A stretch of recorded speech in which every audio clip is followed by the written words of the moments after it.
during my pregnancy, I developed hypertension.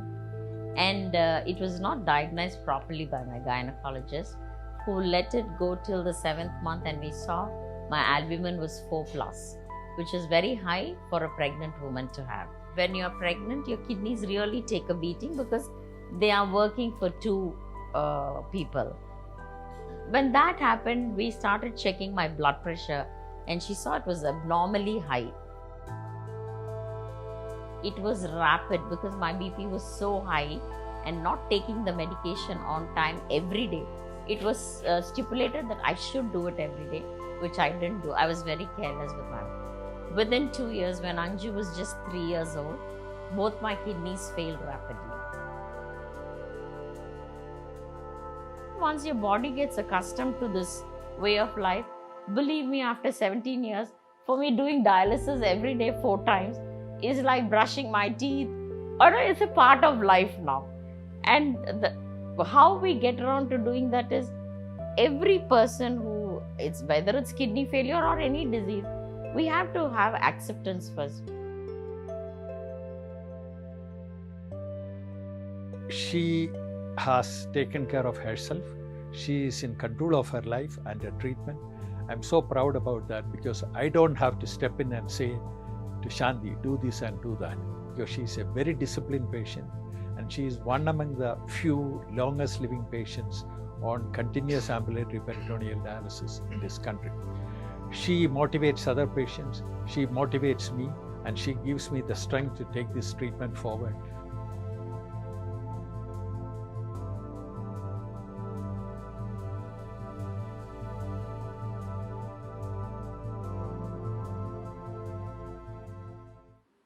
I've done my MBA. I passed out in 1993. So in those days, there were very few women who went into business administration. Then I went on to work for Max New York Life Insurance. We started working in their sales team. It was there that, the pressure started getting into me, and I slowly started having headaches. Then it started occurring more frequently. Every week I'd have a headache. Then every 2 days, and I was popping in, this paracetamol so much. It actually affected the kidneys. So that's when I went to SMF, Dr. Shanta. She was such a wonderful doctor. I went in such a precarious stage to her. She helped me survive, and she delivered my baby, who is a preterm baby. Anju was delivered in 8 months itself.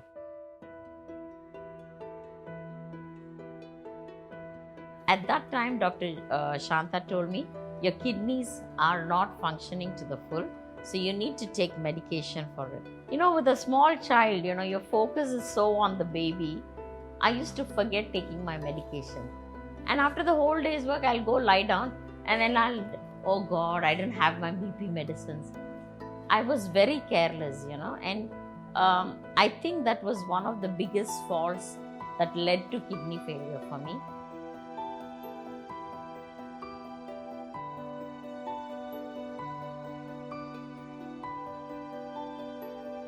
I started feeling very tired.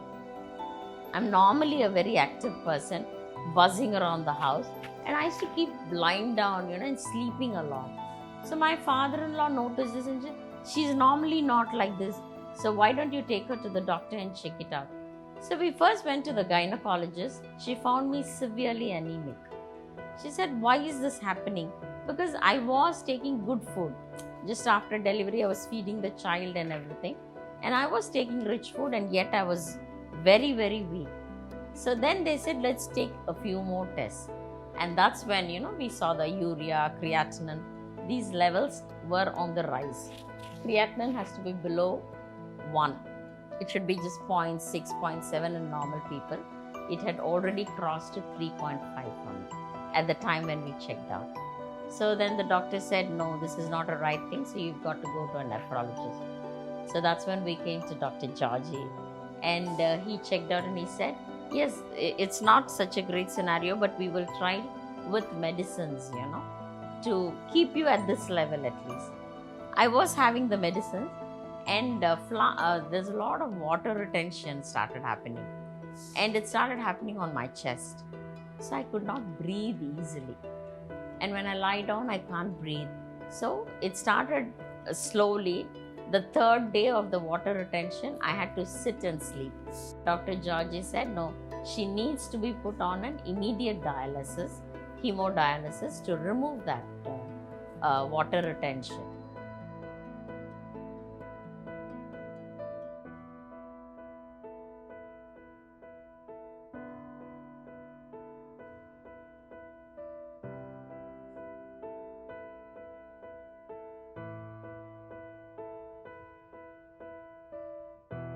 Shanti is an incredible woman.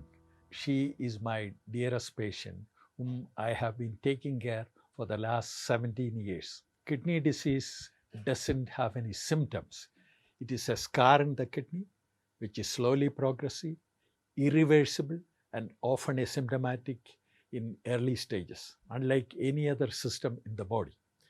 So, unless you target a population who is prone to develop kidney disease, for example, diabetics, those who have high blood pressure, those who have heart disease, those who are taking alternative medicines, and there is a family history of kidney disease. These are the targeted population. You should be checking their kidney functions to make sure that they do not have kidney disease. And those who have kidney disease extending beyond 3 months, we call it as chronic kidney disease. Chronic kidney disease requires constant care and advice to the patients, because a lot of the people do not know the existence of chronic kidney disease. 17% of the Indian population, they have prevalent chronic kidney disease. So when you have kidney function which is less than 10%, both kidneys functioning less than 10%, you have to educate the patient. You should start a little early itself. Tell the patient, okay, you are progressing to terminal kidney failure, or we call it as end stage kidney failure, and you have to plan your treatment.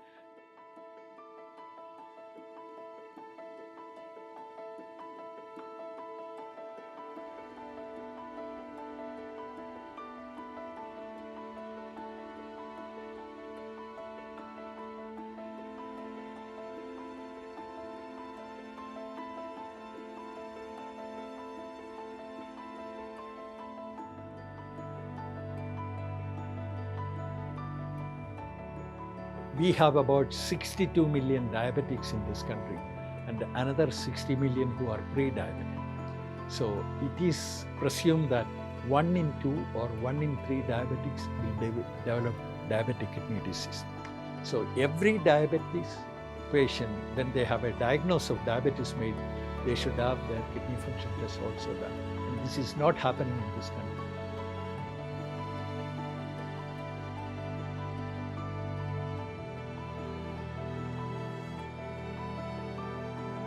She had chronic kidney disease and she is on peritoneal dialysis. We call it as continuous ambulatory peritoneal dialysis, and which is a form of kidney failure treatment offered to patients all over the world.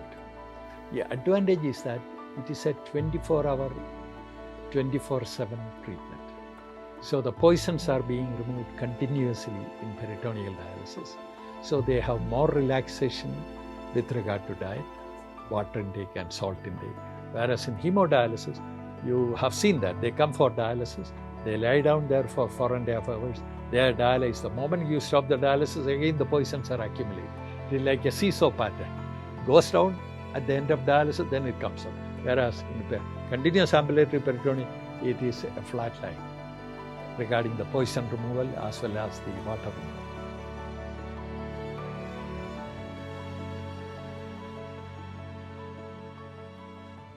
Honorable Minister Harshavardhan made a statement saying that peritoneal dialysis should be equally important as hemodialysis. So this new progressive policy, which I was dreaming for the last 29 years, will help us to access peritoneal dialysis. A lot of people in the country, in areas where they can't have hemodialysis, or somebody who cannot have hemodialysis for health reasons. Options for somebody who wants to continue to work and have a freedom from a machine, they should go on continuous ambulatory peritoneal dialysis. because they have the choice of home therapy. At the same time, if they want to travel, there are distributors across the country and in South Asia. Suppose, for example, somebody wants to travel from Chennai to Delhi, and you can tell the distributor, I need the dialysis fluid there in advance so that it is ready for them and it is supplied to them, so they can take care of that rather than carrying dialysis fluid in a plane or in a train. So this is easy in our country now. The access is easy.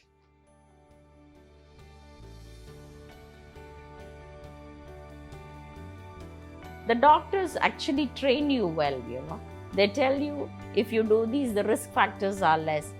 All we need to do is just follow that, I'm in my 17th year.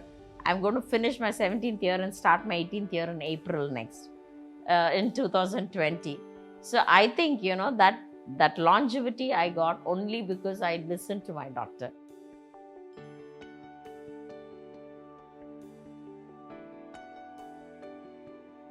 And I have set my own goals. I have my own vision for life. And it's not going to stop here 17 years. I want to take it further as much as I can. And I know I can do it, I don't want to live a day with regrets. Why did I not do this today? I don't want to do that, anymore. I firmly believe, there is a purpose in Him keeping me alive all these days. And maybe this is it, to tell people you don't have to flounder because of a small disability called a disease.